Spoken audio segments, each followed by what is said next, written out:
Bienvenidos a Apostatando, un podcast para hablar sobre temas culturales y paranormales que escandalizan a la sociedad contemporánea. Un espacio para colocarse fuera del pensamiento colectivo al conversar sobre tabúes sociales, paranormales y culturales, temas que creemos aún no se ha contado todo acerca de ellos. Acabo de decirla de memoria porque se me borró la introducción. Bueno, 6 meses diciéndolo. 6 meses diciéndolo ya. Estamos en el episodio número 13 de Apostatando. Ya 13, imagínate. Nos acompaña aquí Pedro, como siempre. ¿Qué tal, Pedro? Te iba a decir algo cuando dijiste 13, pero mejor no. Vas a alburear. Tiene mala rima, ¿no? Sí, tiene mala rima. Así que evito decirlo. Ya no diré 13. Y también nos acompaña Nebu. Ahí es nuestro invitado. Me pone saludos como de... ¿Qué tal, Nebu? ¿Cómo estás? Bien, a gusto. Qué bueno. Primero que nada, no nos conocíamos. Es a través de Mimi, de Noemí, que ya nos acompañó en un episodio. Nos acompañó en el episodio que salió el 8 de marzo sobre Maritza, una mujer olvidada por la historia. Ignorada por la historia. Ella nos contactó contigo para el tema del día de hoy. Nos da mucho gusto que estés aquí. ¿Habías escuchado de Apostatando? Nunca. No, hasta que Noemí me contactó con ustedes. ¿Y estos quién porongas son? ¿Quiénes son? Saludos a Noemí.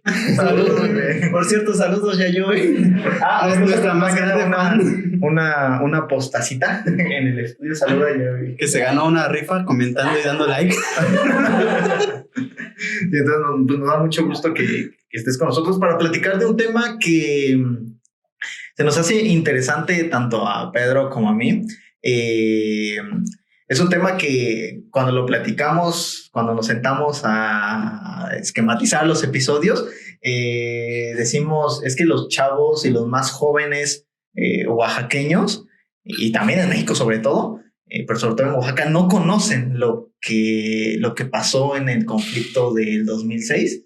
Me gustaría primero leer una pequeña introducción y después podemos entrar, ¿no? de lleno con esto, ¿sí? Dice, en el año 2006, Oaxaca experimentó una de las mayores movilizaciones que se han visto en el siglo XXI, en lo que va del siglo XXI. Iniciando con una huelga de maestros que demandaba mejores condiciones para sus alumnos, hasta en la misma destitución del gobernador del estado de ese entonces. Grupos, asociaciones, vecinos, ciudadanía y hasta universitario, los actores nunca invitados pero siempre inmersos en estos movimientos sociales, participaron en un paro que duró meses. Recordado por pocos y olvidado por muchos, esto es el conflicto de Oaxaca 2006. Me dijeron que era cuando Oaxaca fue Gotham, ciudad gótica. Se convirtió en ciudad gótica. Pues siempre, ¿no? Pero ahorita ya es como... ya más tranca. Bueno, más o menos, ¿no? Bueno, no tanto, pero igual lo que se vivió en ese momento fue muy intenso. ¿Cómo viviste el 2006, Nebo? Para empezar, o más o menos para hacer un contexto de la situación. En el año 2006, inicia una demanda por parte de los maestros inicialmente. Ellos reclamaban mejores condiciones para sus alumnos, sobre todo en comunidades donde había las necesidades básicas, ¿no? Que debía tener un estudiante. A veces ni siquiera llegaban comidos los niños, ¿no? Entonces, imagínense, estaban durmiendo en clase, o sea, desnutrición.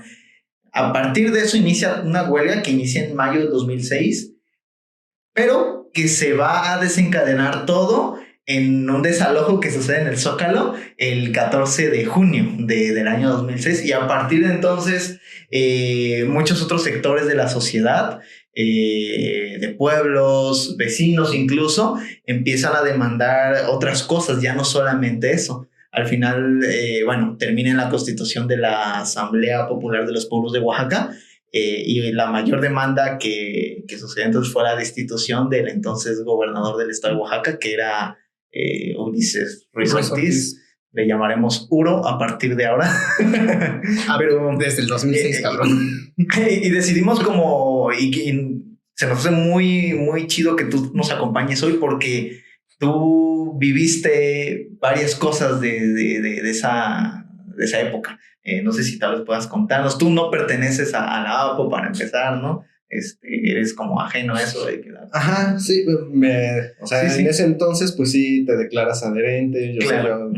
pues sí, estaba yo a favor de la APO, sin embargo, no asistí a ninguna asamblea de las que hubo. De hecho, las asambleas, muchos de la comunicación que sucedía en ese entonces consideraban que el tema de la asamblea mucho era en la radio. Entonces, pues ahí podría decir, por esa tangente, pues sí pertenecí, pero Claro. realmente nunca tomé ninguna decisión importante ni nada por el estilo. Ahora,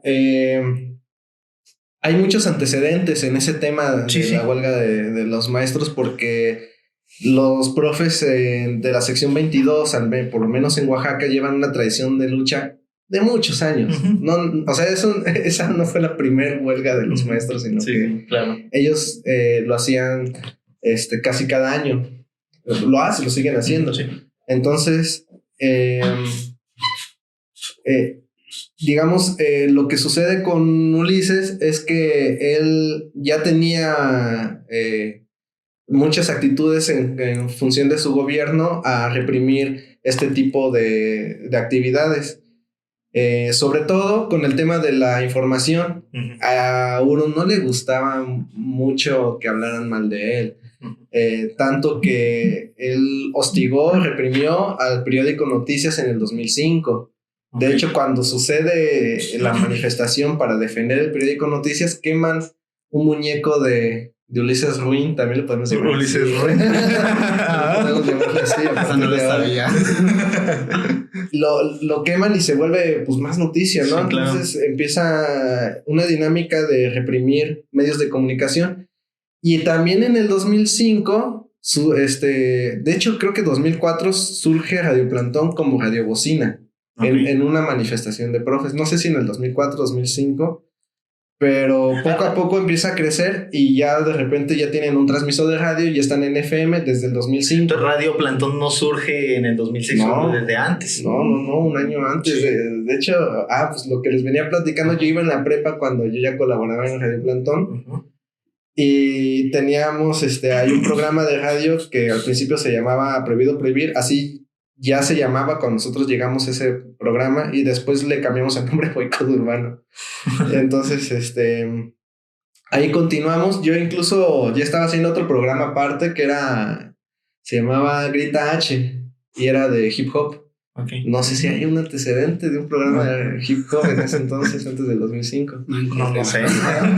Incluso entrevistamos a Mari, Advertencia Lírica, cuando todavía era Advertencia Lírica un grupo de rap femenino. Era Luna, Mari e Itza, las tres chicas.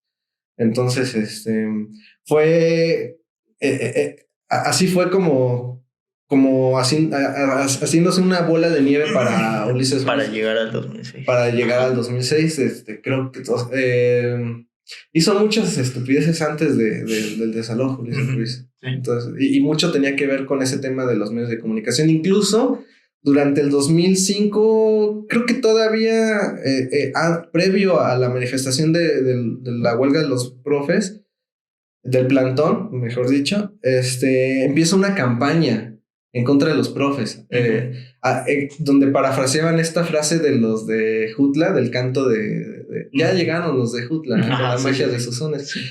Le hacen una campaña que decía, ya llegaron los maestros y atacar, ¿no? Ya llegan los maestros, no va a haber clases, va a estar bloqueado el centro, va a estar como todo este tipo de campañas que nos hizo déjà vu en el 2012, la campaña de Loré de Mola de Panzazo.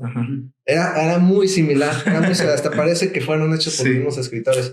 Entonces, pues Ulises Ruiz ya venía como ahí picando, jugándole al vergas, ¿no? Entonces, pues ya sucede el 2006 y fue una estrategia súper mal pensada. Sí, muy mal pensada, lo hacen en la madrugada, así como sucedió con el desalojo de hace unos días que apenas en el Zócalo desalojaron a los maestros también. y normalistas. Sí, normalistas. Ajá. Entonces, ahí lo que sucedió es de que justo hasta hubo un meme de un chico que estaba durmiendo. Sí, ¿lo vieron? Así sucedió, o sea, en las 4 de la mañana, cuando todos los profes estaban durmiendo, cuando incluso todas las personas en sus casas en las casas del centro estaban también durmiendo, y les echas bombas de gas. Había un dato que yo no me sabía, que me lo dijo un compañero, que la mayoría de las personas que eran priistas en ese entonces vivían en el centro. Entonces uno, o Luis Ruiz, como le quieren llamar, empieza a aventarle bombas de gas a su misma gente.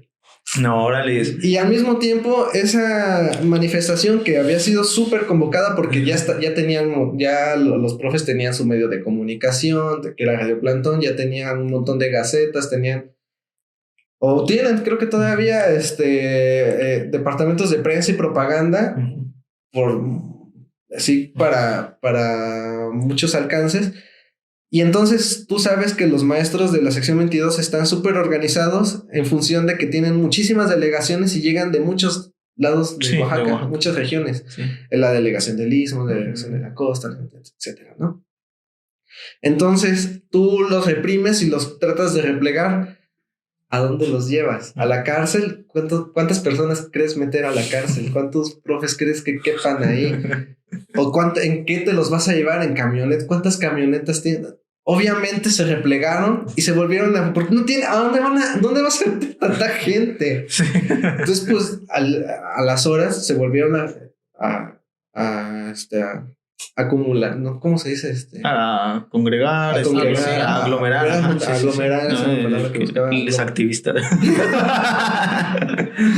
A recuperar el centro. Y lo que sucede en ese entonces es que fue muy obvio, por cómo sucedieron las cosas, que uno de los puntos importantes para disipar el plantón de los maestros era acabar con la Radio Plantón. Sí. Entonces lo que hubo realmente, que hasta se hizo un audio en Radio Plantón, a ver si te lo comparto después, sí. que el definitivo de lo que sucedió en Radio Plantón con el desalojo del 14 de junio fue un robo a mano armada. Se llevaron a los compañeros, los desaparecieron un buen rato, y el equipo técnico que estaba ahí desapareció.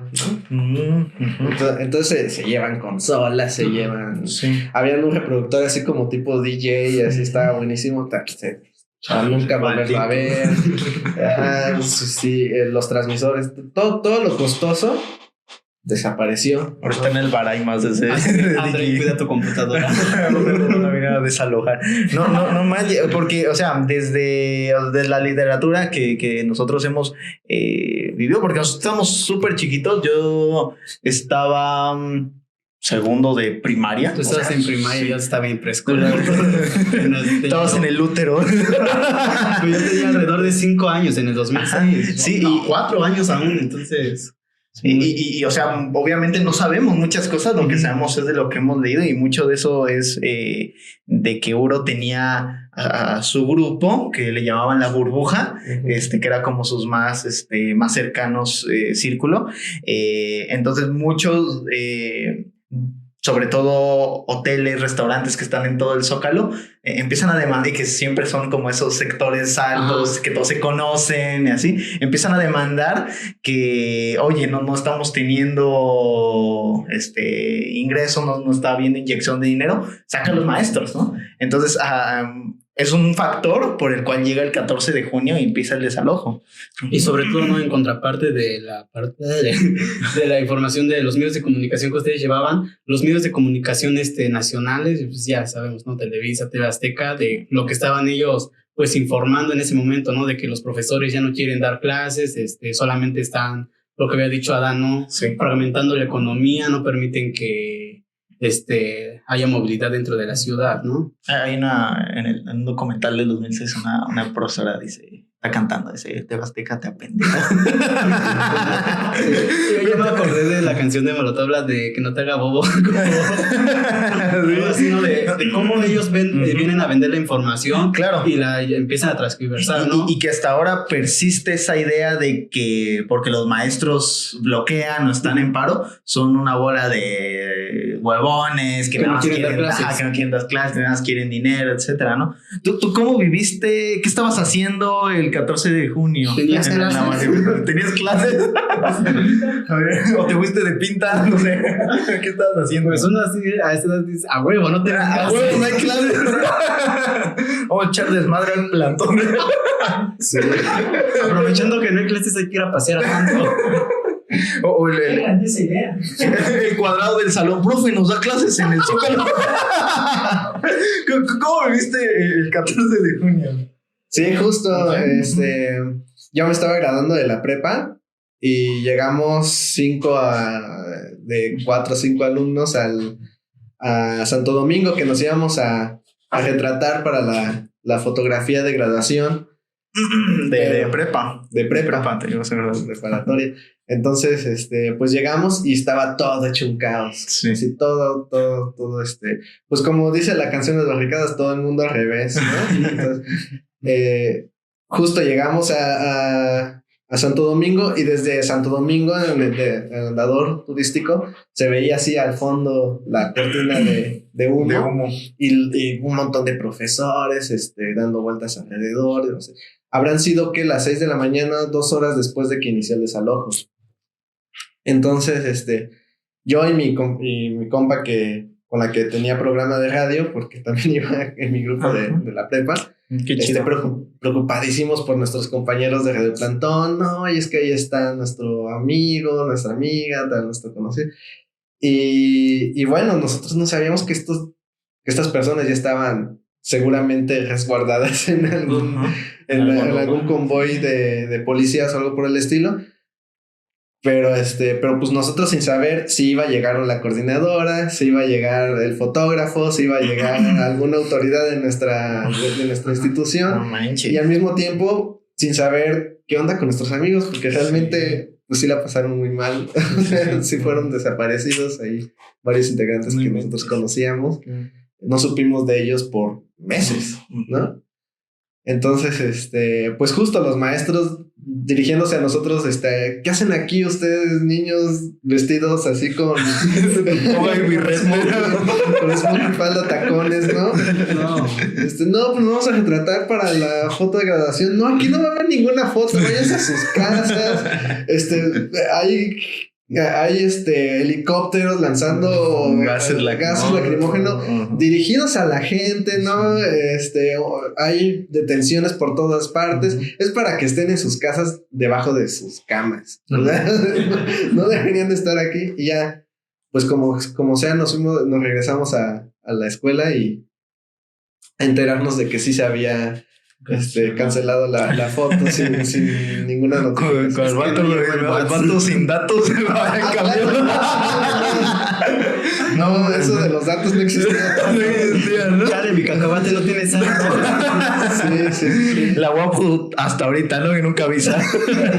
y por ejemplo, bueno, ahorita a mí me hace sentido lo que ahorita tú nos compartes de que muchos vecinos de la zona del centro eran priistas o partidarios a Ulises, y también hace mucho sentido como ataque que empieza a hacer en general Ulises, porque tengo entendido que después de este desalojo, y a partir de entonces muchos vecinos incluso de ahí empezaron a apoyar a la sección 22, ¿no? ¿Tú cómo viste esa parte de, al menos, tú estuviste en medios, ¿no? Sí. Desde que tú empezaste como en Radio Plantón, no sé por ahí tengas en Radio Universidad, pero ¿cómo se vivió desde esta esfera de radio? Pues fue creciendo justo esa bola de nieve, porque pues no solamente se volvieron adherentes los maestros a su causa, sino que ya era un asunto del pueblo. O sea, ya el pueblo estaba súper ofendido. Pues se sentía obviamente traicionado.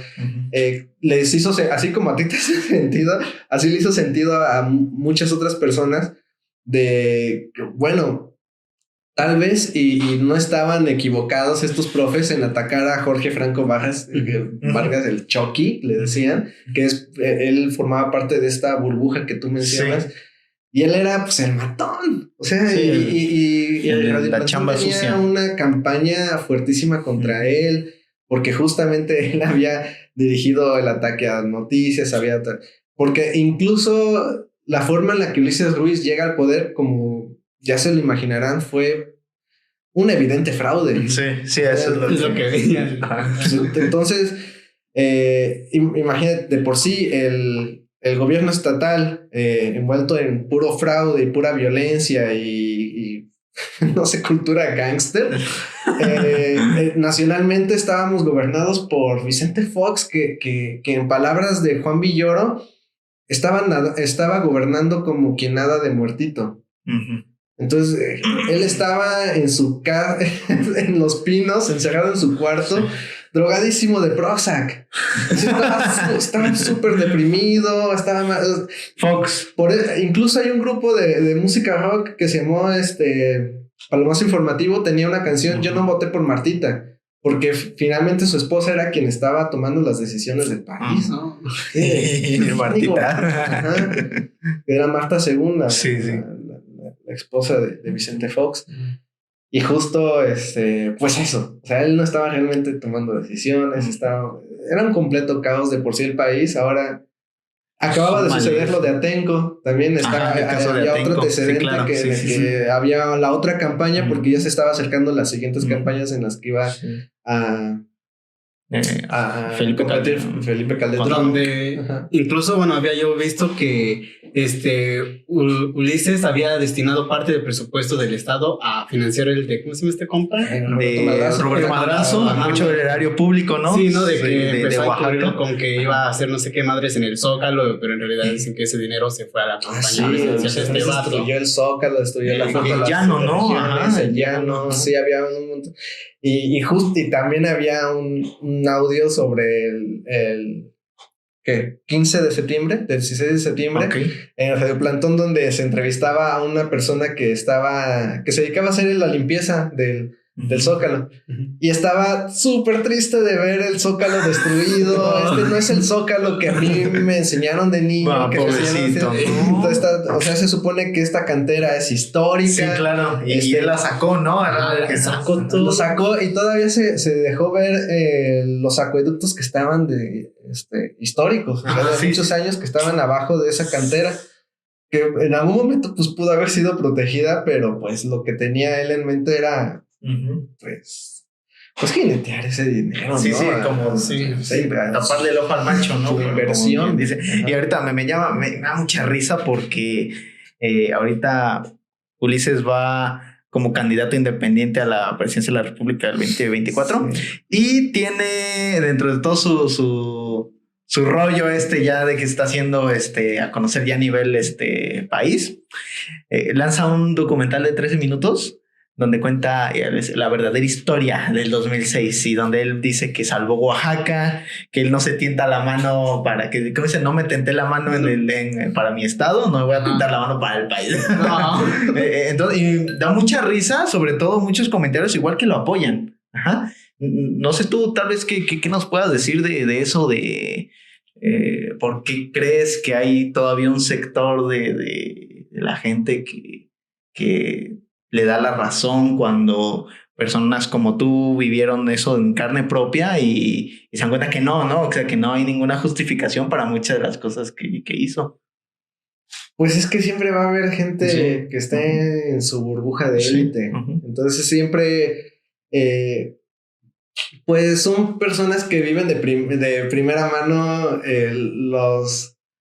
los beneficios de ese tipo de estrategias de Uro. O sea, gente que sí se pudo haber beneficiado por destruir el Zócalo, ¿no? Por destruir todo eso que estamos enumerando. Sí, claro. O sea, son personas que de alguna forma les beneficia ese discurso, a pesar de que un gato de gente que sabemos, ¿no? Que estamos informando, y al mismo tiempo la desinformación también juega su papel. Uh-huh. O sea, hay gente que ve el documental de Panzazo y voltea a ver a sus hijos, ¿no? Así, ¿Qué educación les puedo dar?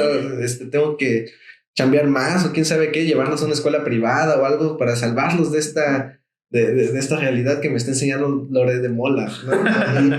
Cualquier cosa, o sea, sí hay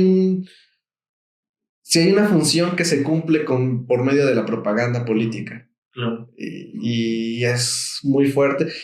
Y también, y no solamente la propaganda política que pueda estar en lo obvio, ¿no? Sino que también hay propaganda política dentro de comerciales, de La Rosa de Guadalupe, de un montón de mecanismos que ya están dosificados, muy bien como guionados, ¿no? Para que si tú o bueno, los padres de familia, a quien esté dirigido, de alguna forma tenían una idea medianamente formada, por medio de esta propaganda, se lo reafirme los productos culturales. Sí, claro. Entonces, ahí hay como una reafirmación de que no, pues, sí es verdad que los profes beben aguas locas en las tardes con sus alumnos, ¿no? Sí es verdad que, ¿no? Entonces sí hay este tipo de funciones en los medios de comunicación. Y te estoy hablando de medios de comunicación porque pues puede haber muchas otras formas, ¿no? Sí, claro. Sí. Entonces, ¿tú cómo viviste el lado de radio en ese entonces? Pues ahí fue muy evidente, por ejemplo, ya por ahí del 2000, finales del 2006, inicios del 2007, una radio que surgió de ultraderecha que se llamó Radio Ciudadana. Okay. Y ahí fue la contraparte de los medios de comunicación que ya habían sido tomados por la APO, que contradecían Radio Plantón, Radio Universidad. Había un montón de radios ya, Radio Disturbio, Radio Guetza, Radio La Ley del Pueblo. Nosotros ahí saquemos nuestra radio. Nosotros también estábamos. Ajá. Y ahí estaba Radio Ciudadana en medio de todo el caos, diciendo barbaridad y media acerca de los maestros, diciendo que ya por favor vengan los militares, vengan a sacar a esta gente que nos tiene secuestrados, que realmente secuestrados estaban ellos en sus casas, pero la gente estaba en las calles. Yo pues no había conocido cantidad de vecinos hasta que sucedió eso, y ese fenómeno ha sido comparado con la Comuna de París, ¿no? En Francia, sí, hace muchos años, cuando el principio del anarquismo. Entonces la gente hubo mucho que le llamábamos turismo rebelde, no sé cómo podríamos categorizar ese tipo de turismo, que venían a ver el fenómeno de la APU porque querían ver a la gente en barricadas, toda la Oaxaca sitiada, ¿no? Pues no sé si o sea, pues sitiada, pues sí, pues por los convoys de la policía, pero realmente al menos yo a los 18, 19 años en las calles con un montón de barricadas, yo me sentía súper a gusto. En muchas barricadas habían proyecciones de documentales, habían que la señora que te ofrecía café, o sea, no faltaba en ninguna barricada la olla de café de olla, ¿no? No faltaba pues que te ofrecieran que el taquito, que cosa que así, joven, usted viene de muy, muy noche, sí, vengo de la una, sírvase acá. O sea, había una fraternidad muy profunda, o sea, la gente le tenía confianza a la gente, así de simple. Entonces es como un fenómeno de tomar realmente las calles. Y Radio Ciudadana lo que hacía era satanizar ese fenómeno. Sí. Y era un mecanismo, para mí en ese entonces, es súper estéril. Yo así como, ¿a dónde quieren llegar? ¿A quién quieren engañar? O sea, ¿cuántos escuchas reales tendría Radio Ciudadana? ¿Quiénes eran estas personas? Ya después... Los Murat. Claro. O sea, ya ahí estamos en el terreno de la especulación. Los turistas estos de que venían, ¿no? De que incluso hay un gato que sacó un libro, creo que se llama Peter Cooper, de que dice que vino de vacaciones aquí a Oaxaca y justamente le tocó vivir esa pues lo de junio del 2006. Y ya ahí en su libro pues va redactando cómo él salía a las calles e iba al centro, ¿no? Y veía las barricadas, veía que estaban tomando las calles. No, no es Para esta gente cómo es emocionante vivir eso. Incluso hubo un periodista gringo muerto, ¿no? William, ajá, no me acuerdo bien su nombre, pero... Brad Will. Brad Will, ajá. Y creo que también ahí hubo un rollo de la versión oficial y lo que dijo, ajá, entonces fue interesante. ¿Tú estuviste entonces en Radio Plantón? ¿Estuviste en Radio Universidad? Colaboré un par de veces. ¿Y qué hacías? ¿Qué hacías específicamente? No, a mí me gustaba mucho estar en los controles. Ok. Tú no hablabas, no decías, oigan. Pues sí hablaba, pero realmente no tenía una opinión seria. Ajá, nada más para... Ajá. Sí, o sea, yo llegué a Radio Plantón, de hecho, para un programa contracultural de música. Ok. O sea, yo no sabía... nada del movimiento, ni nada. Del movimiento. Ajá. Sí, eso lo fui aprendiendo por estar en Radio claro. Plantón. Pero, por ejemplo, o sea, yo sabía la biografía del Che Guevara que estaba pegado en la pared, ¿no? Pero, por ejemplo, el tema de Atenco yo lo fui aprendiendo por escuchar Radio Plantón, por escuchar otras radios como la Que Huelga Radio en la UNAM, que fue una radio fundada a raíz de la huelga de la UNAM. Por eso, por eso de ahí viene su nombre. Entonces, ahí fue que aprendí lo que era... que había una categoría de medios de comunicación libres e independientes, más allá de los comunitarios indigenistas o N, ¿no? Que esos ya, digamos que la IFT sí los toma en cuenta, pero la IFT nunca te va a decir, puedes registrar tu radio como medio de comunicación libre. No, ¿no? O sea, es una categoría que la gente que hace medios de comunicación lo retoma. Entonces ahí fue que me fui metiendo ahí. Y en Radio Universidad, pues eso, yo pues apenas y me daba mis ideas de agarrar el micrófono y decir algo relevante. Lo que terminaba yo haciendo era leyendo lo que había apuntado en las llamadas, porque eso sucedió, o sea, cuando sucede el 2006 y empiezan a tomar otros medios de comunicación como lo fue la Radio Universidad, la gente empezó a participar muchísimo, pero muchísimo. Aquí hay una camioneta de policías enfrente de estas casas que las casas son de estos profesores y tememos por la integridad de ellos. Y ya estaba yo leyendo el anuncio, ¿no? Y ese tipo de cosas. Y había mucho control en ese sentido, ya que fue tomada la universidad. Mucha gente empezó a proteger esa zona. Y ese fenómeno fue súper interesante. ¿En qué retorcida circunstancia la población civil va a resguardar una antena y un transmisor de una cabina de radio? ¿En qué retorcida circunstancia tienen que defender algo como un medio de comunicación? ¿O por qué temen a que llegue la policía por ello? O que se la vuelvan a robar. O cualquier cosa. Entonces, pues...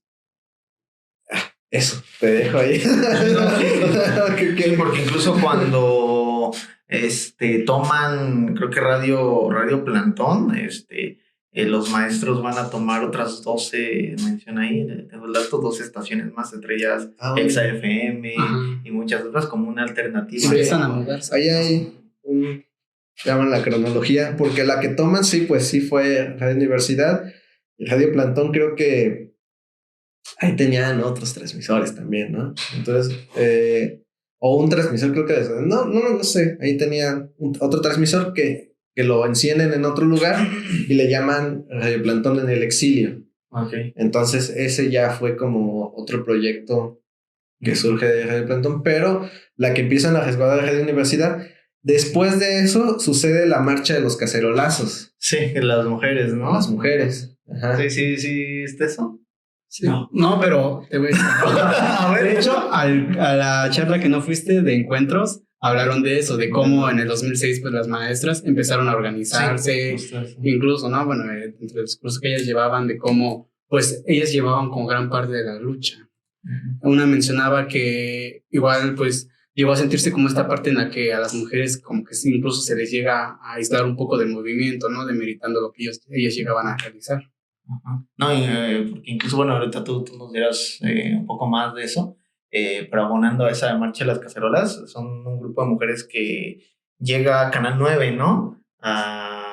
No sé si me estoy confundiendo de marcha, pero hay un grupo de mujeres que llega a Canal 9 y por las buenas piden nada más un espacio para transmitir un mensaje. Hay una negativa por parte de Canal 9, entonces pues vámonos para afuera, ¿no? Y adelante, ¿no? Y entonces empieza a transmitir ya Canal 9 como parte de ellas, ¿no? ¿Tú qué sabes de eso? Pero ahora la marcha de las cacerolas. Sí, pues justo eso. Entonces, en la marcha de las cacerolas fue que decía, la versión también de ellos, yo no estuve. Sí. Entonces, lo que me platican es justo eso de que ahí deciden ir a Canal 9 a pedir un espacio y tal cual como tú lo mencionas, el pequeño detalle es de que en Canal 9 no solo es Canal 9 y ya, sino que son las oficinas de CorTV. Claro.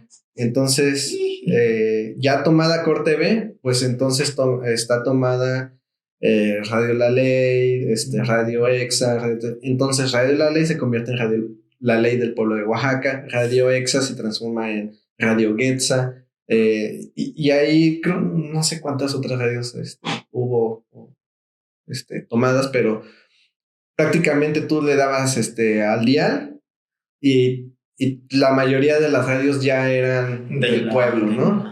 Con excepción nada más hay una excepción, Radio Hit o Stereo Hit, algo así, que es una radio que creo que era del partido Convergencia o algo así, que esa radio sí accedió a dejar pasar a la población, a la APO y a dar su mensaje. Entonces esa es la única radio que nos cierra por haber accedido, por las buenas.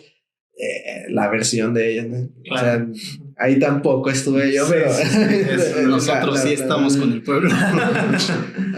Ajá, o nosotros sí accedemos, estemos o no con el pueblo, pero accedemos, claro, y que mis oficinas siguen siendo mis oficinas, ¿no? Sí. Ajá. Claro. Bueno, yo te quería preguntar, aparte de estar en los medios de comunicación, ¿llegaste a participar de alguna otra manera? Había yo leído pues un informe de Norma Patricia Lache, que dice que los jóvenes como que no tuvieron un gran movimiento, pero los que sí llegaron a involucrarse empezaron a apropiarse de las calles para realizar grafitis, esto como forma de protesta, ¿no? No, bueno, sí grafiteaste. Sí me tocó. Y luego de cómo ven pues de este tipo de expresiones, ¿no? De que siempre que ven grafitis son vándalos, son cholos, pero precisamente, ¿no? El grafiti es una de las formas de expresión de protesta dentro del arte que tienen más peso pues, al momento de realizar estos movimientos sociales. No, bueno, pues es que Oaxaca de por sí, como por se, tiene mucho bagaje artístico. Digo Toledo, un montón de figuras. Y justo Toledo, de hecho, 2005, él hace una manifestación para que no entrara McDonald's al centro de Oaxaca. Sí. Y entonces hace una tamaliza. Sí. Y entonces fue algo como también así fenomenal. Y surge, no sé si con eso surge o ya lo tenía antes, una asociación civil que se llamaba se llama ProWax. Y ya con esa bastión ya empieza a hacer mucho movimiento artístico con relación a movimientos sociales. Y bueno, ese es un ejemplo, pero durante la APO empiezan a surgir muchos colectivos de artistas gráficos, musicales, bueno, un montón. Sucede la familia Raíces, que sucede el colectivo Tapacaminos, todo ese tipo de grupos con los que se escribe el son de las barricadas. Ajá, sí, claro. Y aparte de esa rola, hubo muchas otras. De hecho, hay compendios de canciones que surgieron durante el movimiento social del 2006, de la APO, ¿no? Del movimiento Oaxaca. Y en la gráfica estuvo mucho me gusta. En el 2005 estaba Stolces Hertz, en el que colaboraban ahí, por ejemplo, artistas, no sé si ahí estaba Ser y Smek, por ejemplo, que son, no sé, creo que son primos o hermanos, algo así. Y ellos fundan Arte Jaguar, y Arte Jaguar se vuelve un bastión en la gráfica anarquista. Y ya Arte Jaguar, no sé si ellos formaban parte también pero surge también, así como sucede la Asamblea Popular de los Pueblos de Oaxaca, sucede la Asamblea, a ver si me acuerdo las siglas, pero las siglas forman la palabra ASARO. Entonces, Asamblea de Artistas Revolucionarios de Oaxaca. Okay. ¿No? Y ese conglomeraba muchísimos artistas. Sí. Ajá. Azaro. Ya de ahí se fueron como fragmentando, lo que sea, pero a partir de ahí surgen muchas cosas, surgen fanzines, surgen galerías donde los mismos stencil, sucede mucho el tema del stencil. Durante la APU empiezan a haber muchos, aparte de los murales y aparte de las tagas estas que tú mencionas que nada más eran letras o consignas o firmas, etcétera, muchos stenciles. Entonces yo creo que era como la generación ahí de Banks y de todo eso. Claro. Pero pues aquí en Oaxaca hubo un montón en las paredes. Y ya que 2008, 2009, me acuerdo que incluso hay una muestra en el Yago que ahí colaboraron varios artistas de los que estuvieron pintando durante el 2006. Usaron sus mismas plantillas para pintar en el Yago. Se llamó Grafiteros al Paredón, algo así. Y ahí se conglomeró con todo ese tipo de gráficas. Y lo mismo en los fanzines. Sí, hubo como un empuje en el tema de la producción gráfica en Oaxaca y se volvió súper icónico. Y es que, bueno, aquí resaltando, Pedro trabaja precisamente esos temas de antropología del arte y todo eso, y precisamente como un medio de protesta donde, no es vandalismo, es todo un tipo de expresión, ¿no? O sea, te puedes expresar en múltiples formas y lo que hace un movimiento como el de Oaxaca en el 2006 es que se puede ver de diferentes esferas, ¿no? En este caso del arte, en la religión popular, se crea la Virgen de las Barricadas, el Niño Apo, en fin, ¿no? Se puede ver desde diferentes aristas cómo se vive ese proceso, ¿no? Sí, incluso había un grupo de teatro, creo que se llamaban Los de Siempre. Morales. Entonces, y hacían representaciones artísticas en las barricadas. Ajá. Ya le salió tesis al Pedro, está anotando todo. Invitamos para final de esta tarea. El lunes, profa, mis avances. No, qué padre. Y también, bueno, tal vez regresando un poquito a esta parte de las barricadas como una forma de cohesión social. Tú ahorita lo mencionaste, lo describiste muy bien, ¿no? Las barricadas eran un momento donde, como mencionan en un documental que vimos para el episodio, donde no te conozco, pero te ayudo, y tú no me conoces, pero me ayudas, ¿no? Fue un momento como de intercambio, donde se hicieron amigos. Ajá, donde se te quitaron los estigmas de la vecina chismosa. Ándale, ¿no? Es como, yo lo relaciono más con esta escena del Planeta de los Simios, de simio no mata simio. Sí. César no es simio. Policía no es simio. Sí. No, y justamente, o sea, de cómo, a pesar de las diferencias pues que llegan a tener las personas, ¿no? Encontraron pues un medio que resultó muy favorable, incluso en la misma formación de la APO, ¿no? De que se llegaron a sumar a los pueblos, el campesinado, los estudiantes para formar esto, y que había visto en el documental que incluso, ¿no? Para el nombre, inicialmente iba a ser como algo sobre, ¿cómo es? Sobre el pueblo de Oaxaca, pero dentro de la discusión había dicho de que en Oaxaca hay muchos pueblos, ¿no? Incluso dentro de las asambleas, pues llegaron a dictaminar de que pues esto tenía que ser como una decisión unánime, que al final no fue así, pero sí fue lo que convenció a la mayoría pues para poder crear esto. Claro, ahorita también acotando lo que de esta broma de policía no es simio, hay algo bien interesante aquí. Hay un libro que es de Diego Osorno, es un periodista del norte, pero que él estuvo en toda una crónica aquí, hace una crónica, se llama Oaxaca sitiada, la primera insurrección del siglo XXI, y él precisamente cuenta una historia, está bien bonito la portada del libro, a ver si lo pueden poner, es de Editorial Almadía, él cuenta una historia del lado también que vivieron muchos elementos de la policía.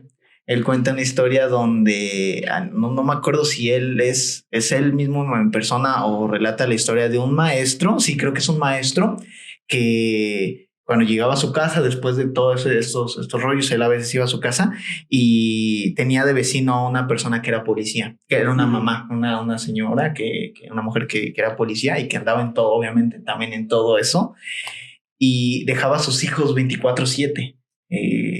Sin comer, sin nada. Entonces a veces el maestro jalaba a estos niños y pues se los invitaba a cenar o ahí lo que hubiera, ¿no? Entonces, ¿por qué retrato esto? Porque en este sentido muchos de los elementos de la policía, pues, o sea, no dejan de ser humanos, ¿no? Y muchos de ellos también se enfrentaron tal vez, no sé, debe haber obviamente que contra su voluntad o a lo mejor ellos apoyando tal vez también el movimiento, pero obviamente por su formación y por su trabajo, pues tenían que hacer lo contrario, ¿no? Y eso es como otra parte que no muchas veces se platica, ¿no? De cómo se le llega a tomar como enemigo así directo, ¿no? Sí, haya pluralizar de que son todos, cuando hay muchos que también pues no dejan de ser como parte de la sociedad, ¿no? Sí, ahí había, hay varias cosas, que son extrañas, porque pues, con el antecedente que había de Atenco, por lo menos de mi parte, ya había un estigma social muy desgastado del policía. Sí. En Atenco violan a muchísimas mujeres. Sí, eso sí. Hay un relato que menciona el subcomandante Marcos que se le acabaron los condones y empezaron a usar los toletes. Empezó como relatos súper horribles, ¿no? Sí, claro. de ese tipo de cosas. Entonces ya cuando empiezas a saber que estar en la calle te pones en riesgo porque hay convoys que les llamaban convoys de la muerte. Sí.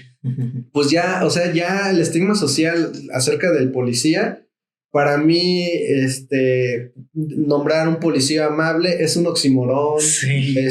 ¿Para qué vas a ser amable si tienes una acá, ¿no? Sí. En la cintura. O sea, como que realmente me hubiera hecho falta conocer el relato. Sí, tal vez esa parte, ¿no? Para humanizar más al policía. Sí. Para mí, o sea, en ese entonces tenía esa figura. Ya mucho después, hasta ya tengo amigos de la primaria que se volvieron policías. Tú eres punk. Sí. ¿Qué pasó? ¿Qué te pasó? ¿Lo que íbamos a rockear por siempre? Como dato, a la persona, no voy a decir su nombre, pero como dato, esta persona de la que yo estoy hablando, grabé un audio de él con Radio Plantón. Y era bien su voz. Es como si Adán se hiciera un empresario.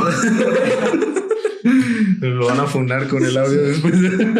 Se pasó al lado oscuro. Ya sé, de la fuerza. No manches, y es que eso está bien, porque obviamente nosotros que no vivimos eso, y obviamente ya tenemos como la literatura y todo eso, pues obviamente desde un lugar como afuera podemos leer y decir, no manches, como podemos ver ambas esferas, pero obviamente tú y muchos de los que estuvieron en el movimiento al estar ahí, se ve solamente como esa parte, ¿no? Y es súper entendible, ¿no? El hecho de que, y es hasta la fecha, ¿no? El hecho de que pensamos en los policías como personas que ya no tienen sentido de de la moral, del ser humano. Pues de la ética. De la ética. Su moral sí tiene. Sí, ajá, sí, claro. Moral bien retorcida. No, sí, claro. Y bueno, ya tal vez cerrando un poquito, a ti te tocó estar creo que fue uno de los últimos enfrentamientos que hubo, que fue en Avenida, ahí en Cinco Señores, en defensa de precisamente Radio Universidad. ¿Te tocó esa parte? ¿Estabas en Radio Universidad ahí o no? Yo en Radio Universidad colaboré muy poco. Yo realmente fui más como de metiche. Ajá, qué rollo. ¿Cómo son? Ajá, porque de hecho, antes de llegar a Radio Plantón, visitamos otras radios. Uh-huh. Una de esas radios fue Radio Universidad, que fue una de las que medio nos dio enviada, y nos dijo, no, pues para colaborar en Radio Universidad tienen que pasar por un curso, porque pues no vamos a meter a cualquier persona, y nosotros nos pareció súper lógico. Está bien, ¿cuándo inicia el curso? No, pues vamos a ver apenas cuándo. Entonces, mientras nos daban esa larga, pues llegamos a Radio Plantón. Entonces ya cuando tomamos Radio Universidad dijimos, vamos a ver cómo es. Entonces ya que teníamos chance de ver cómo es, pues entonces ya pues pude yo jugar con las máquinas y eso, pero hasta ahí como mi colaboración en Radio Universidad, o sea, tengo como 2-3 anécdotas de eso, pero no era como de harina y trigo que yo estuviera ahí. Sí me tocó el 2 de noviembre, pero pues fue como que me guardé en la universidad. En lo que medio se dispersaba todo, porque pues todo... Tú estuviste adentro en todo ese porque la idea es de que la PFP en ese entonces, porque estaba entrando la PFP, o sea, ya era la Policía Federal Preventiva de Vicente Fox, y de Caledrón también, pues se llamó igual. No podían invadir la autonomía de la UAFJO. Entonces para mí fue como de que pues me guardo acá un rato en lo que veo, y ya me asomaba, aventaba 2-3 pies y me volvía a meter. Era como más tiento, ¿no? Sí. Porque pues realmente, pues, no sé, yo tenía mucho miedo. O sea, en esos momentos tú sientes miedo, pero al mismo tiempo rabia, y al mismo tiempo, o sea, son muchas emociones. Ajá. Sí.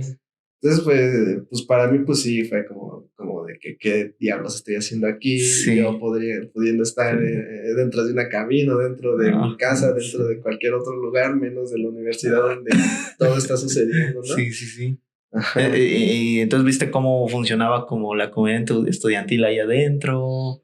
Sí. A ver cómo era la dinámica. Porque muchas veces no se habla de eso, ¿no? Muchas veces no saben qué papel tuvo el universitario. Pues es que, pues por ejemplo, era muy difícil para mí en ese entonces de repente discernir que no todas las personas que fueran civiles, eran de la APO, ¿no? De la banda. Ajá. Porque pues también los había porros, también, y desde entonces ya me habían advertido de este tipo de cosas. No, pues sí, evidentemente si ves a un sujeto vestido de civil y tiene una pistola, no es de la banda, güey. Nunca vayas ahí. Ahí no se invade. Significa peligro. Ajá, o sea, como que realmente pues hasta ver a alguien conocido, pues ya más o menos podía confiar en esa persona. Sí. Pero pues sí, en ese momento, pues ya cuando ves cómo estaban los documentales y todas las personas, que habían hasta niños, ¿no? Sí. Así en las calles, y yo de repente sí me siento como que pude haber hecho muchas otras cosas que por falta de huevos o por falta de discernimiento o sentirme acompañado, no sé, cualquier razón por la que no estaba yo físicamente en la calle, pude haberlo hecho, o tomar más fotos, o tomar más audios. Realmente no tenía yo como la visión de lo que estaba, como noción de lo que estaba sucediendo. En ese entonces yo no sabía nada de la Comuna de París, no sabía nada acerca de la diferencia entre anarquismo, socialismo. Sí. Todavía no lo tenía muy claro. Y pues nada más por haber tenido como esa experiencia, ya es como entender que realmente estuve en un momento súper histórico a nivel mundial, a nivel... ¿no? Las implicaciones de lo que hubo en esos años. Entonces, para mí sí marcó parteaguas. Ajá, en mi vida. Sí. No solamente en terreno de lo social o lo antropológico, como lo mencionas, sino también en lo epistemológico. Uh-huh. Yo no me hubiera acercado para nada al software libre si no hubiese sucedido esos fenómenos, esos momentos.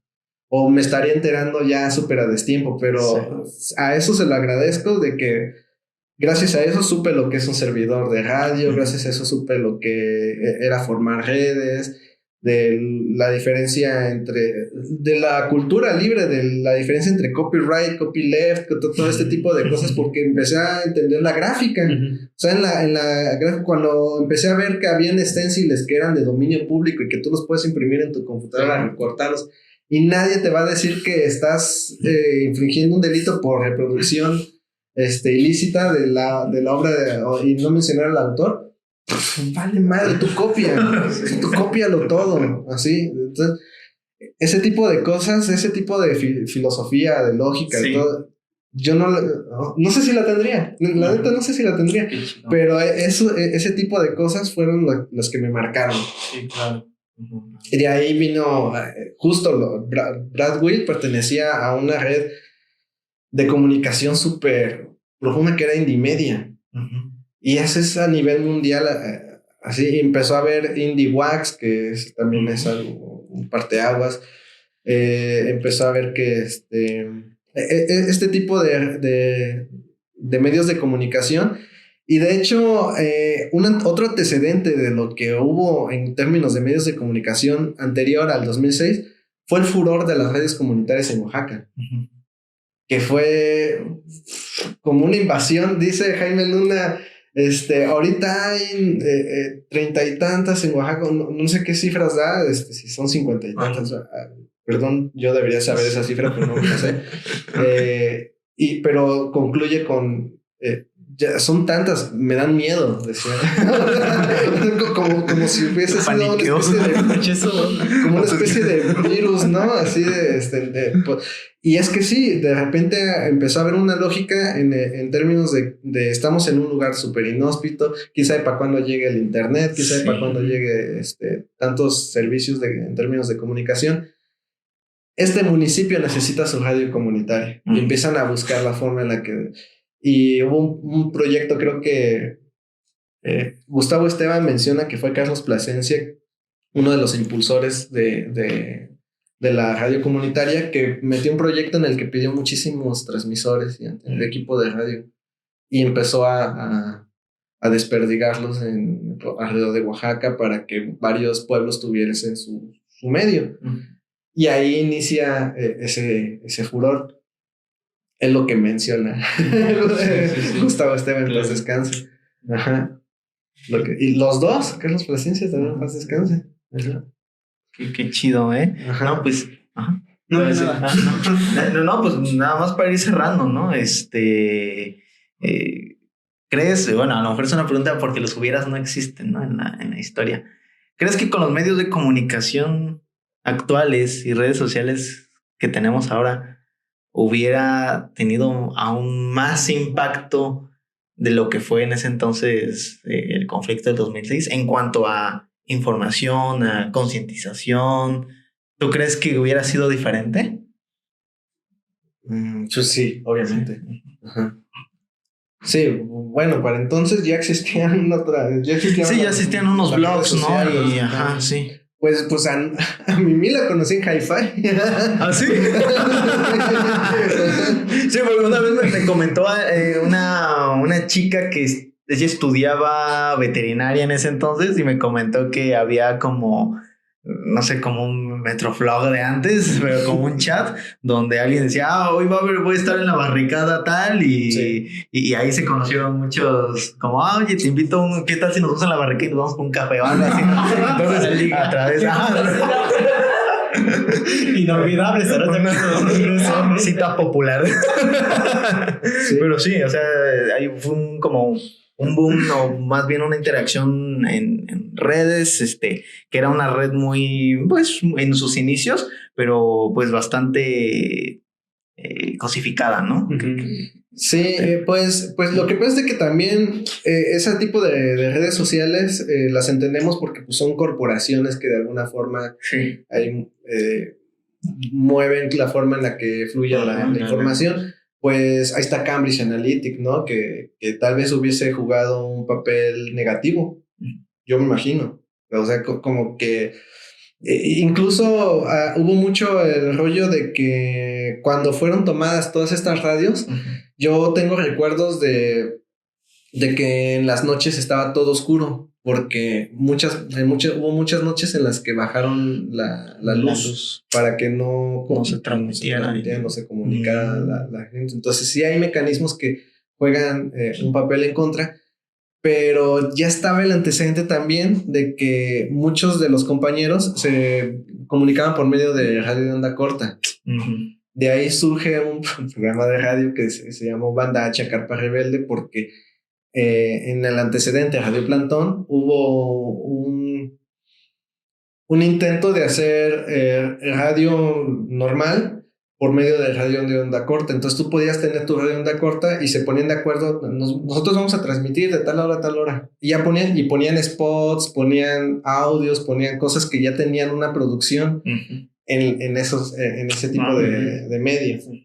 Y ahorita la radio de onda corta ya está como súper estudiada. O sea, ya hay banda moviendo datos por medio de ese tipo de comunicación.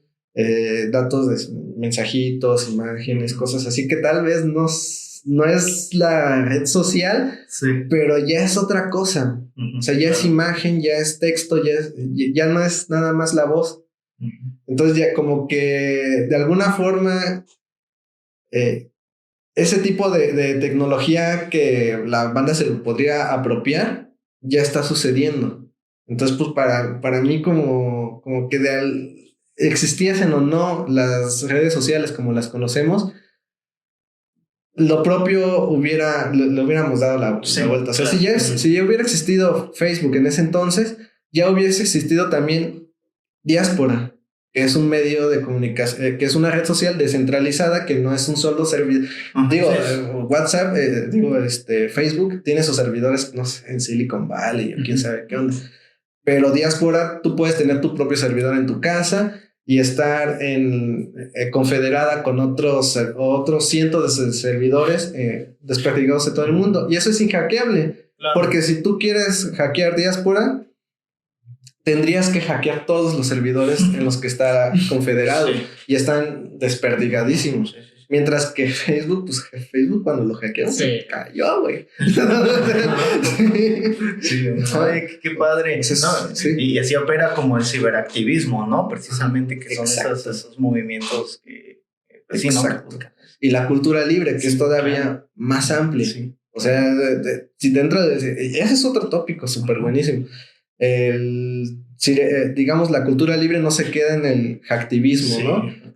Sino que es cualquier artista, cualquier persona, incluso una persona que se dedica a la cocina puede dejar sus recetas a Creative Commons, a Copyleft, a cualquier licencia que no tenga que ver con el copyright coercitivo, ¿no?